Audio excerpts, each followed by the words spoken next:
Oke, selamat bertemu kembali dengan saya Jarod Suroso pada mata kuliah IS Security and Risk Management.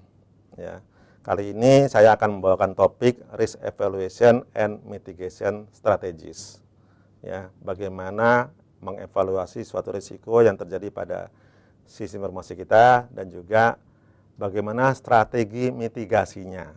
Strategi mitigasi berarti bagaimana kita melakukan strategi agar risiko itu tidak terjadi pada diri kita atau pada sistem kita. Sebetulnya pada Risk Evaluation and Mitigation Strategy kali ini ya kita akan membahas dulu yang pertama tentang Risk Evaluation. Ya. Evaluasi dari satu risiko yang bisa terjadi. Ya. Sebetulnya ada beberapa option ya apabila risiko itu terjadi pada kita. 4 option secara prinsipal. Yang pertama tentang option bagaimana kita melakukan avoid, ya, avoid pencegahan. Yang kedua kita accept, kita menerima risiko yang itu terjadi. Yang ketiga mitigate, kita usahakan agar itu tidak terjadi, kita antisipasi, itu namanya mitigasi. Yang keempat adalah tentang transfer, kita alihkan risiko ini bisa terjadi tapi tidak pada sistem kita.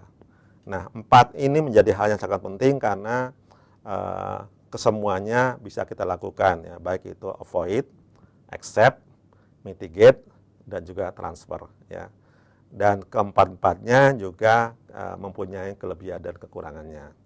Tetapi pada kali ini kita akan fokus bagaimana melakukan mitigasi risiko yang kita hadapi. Ya.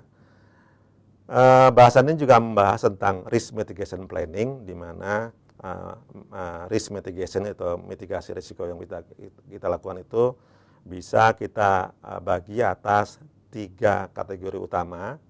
Yang pertama namanya risk alleviation. Ya. Risk alleviation itu pada prinsipnya adalah kita akan melakukan implement kontrol untuk menghindari to prevent the threat atau vulnerability yang kita hadapi. Ya, itu disebut sebagai risk alleviation. Yang kedua adalah risk limitation.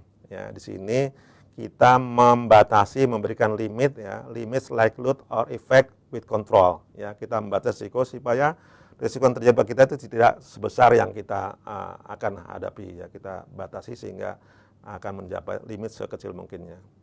Yang ketiga tentang mitigasi itu bisa berupa risk planning. Ya, kita melakukan perencanaan, penjadwalan supaya risikonya itu bila datang kepada kita, kita sudah siap untuk mengantisipasinya dan juga kita siap untuk melakukan mitigasi hal-hal yang kita bisa perbuat agar risiko itu bisa kita dapatkan seminimal mungkin. Demikian bahasan kita tentang bahasan kali ini. Semoga ini bisa mencerahkan. Terima kasih.